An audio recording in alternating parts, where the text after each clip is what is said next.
15 में जाके 18वें श्लोक में ये कहा है कि लोक वेद के आधार से, लोक वेद माने दंत कथा सुनी सुनाई, जैसे लोक वेद हम सुना करते राम कृष्ण ब्रह्मा विष्णु महेश के कोई माता पिता नहीं, अजरो अमर है, सर्वेश्वर हैं, सारे ब्रह्मांडों के रचने वाले हैं, फलानी पूजा कर लो, श्राद्ध निकाल लो, भूत पूजा कर लो।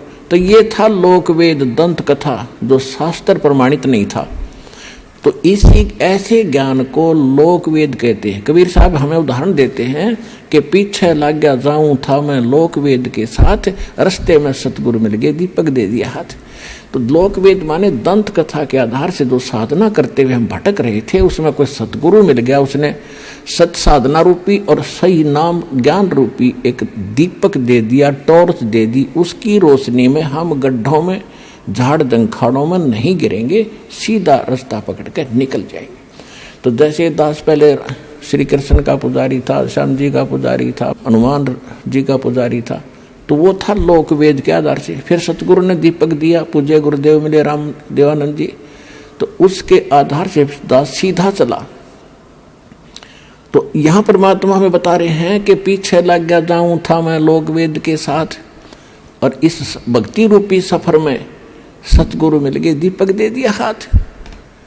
तो यहाँ गीता अध्याय नंबर 15 के श्लोक नंबर 18 में गीता ज्ञानदाता कहता है कि मैं लोक वेद के आधार से पुरुषोत्तम प्रसिद्ध हूं, क्योंकि जितने मेरे अंतर्गत प्राणी आवे हैं, इंक्लूडिंग ब्रह्मा विष्णु महेश, इनसे मैं उत्तम हूं, इनसे ताकतवर हूं, इसलिए मैं पुरुषोत्तम नाम से प्रसिद्ध हो गया लोक वेद के आधार से, दंत कथा से। लेकिन उत्तम पुरुषत्व अन्य परमात्मा इति उदाहरत है, यह लोकतरम अविषय विवर्ती अवैश्वर है।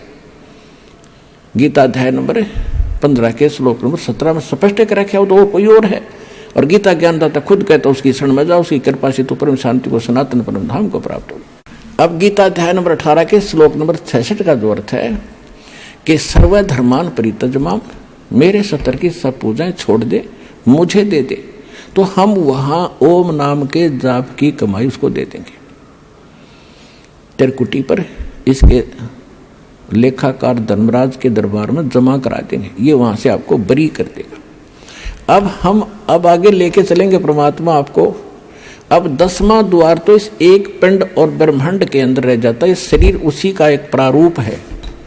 इससे आगे निकलेगा फिर सूक्ष्म रूप से, फिर जाएगा 11वें द्वार पे।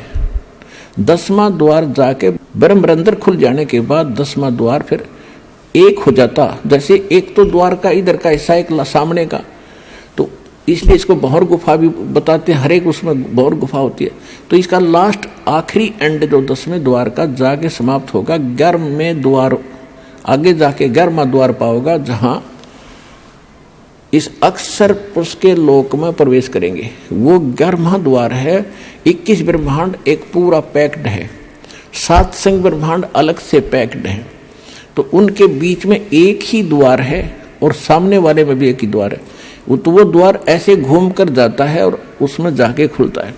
तो 11वां द्वार जो है सरपुरुष के 21 ब्रह्मांड पार करके से निकलेंगे और उसमें प्रवेश करेंगे अक्षर पुरुष वाले, वो 11वां द्वार है।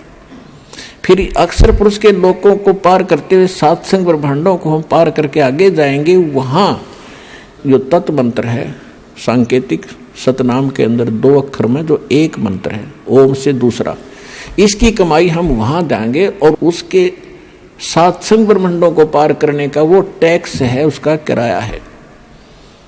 अब हमारे पास रह जाएगा सत्य सार नाम की कमाई, उसको लेकर हम फिर 11वां द्वार पार करके 12वें द्वार को पार करेंगे, वो सतलोक में प्रवेश करावेगा और ये सत्य नाम सार नाम की कमाई हमारे साथ वहां जाएगी। ऐसे हम मोक्ष प्राप्ति करेंगे और नीचे से लेकर ऊपर तक आपको गुरु की आवश्यकता पड़ेगी। तो यहाँ कहते हैं गुरु बिन माला फेरते, गुरु बिन देते दान, गुरु बिन दोनों निष्फल हैं, चाहे पूछो वेद पुराण। कबीर हरि जय रूठ जा, गुरु की शरण में जावे, कहे कबीर गुरु रूठ गे तो हर ना करे सहाय।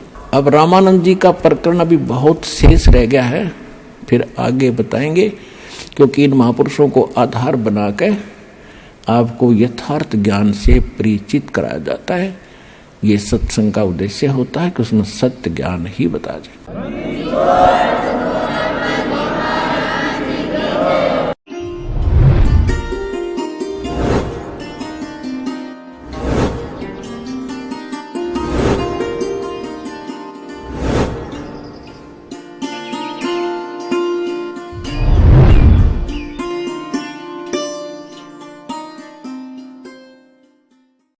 कह रहे हैं क्या इस सुंदर शरीर ने रोज 3 शीशा देख कर इसने राजी हो रहा है। कहते हैं एक बार जब भक्ति नहीं करी थी छूट गया तो ऐसे जागा जैसे सर्प कैंचुली छोड़ जाया करे और उस कैंचुली के में फिर दोबारा प्रवेश नहीं कर सकता वो। ऐसे ही शरीर एक बार आपका छूट गया तो या पड़ी रह जाएगी आपके ऊपर का कवर, ये कुछ ना फिर इसने फूकेंगे माटी घेर कर उसमें शमशान घाट में दे लट्ठा और दे सिंगड़।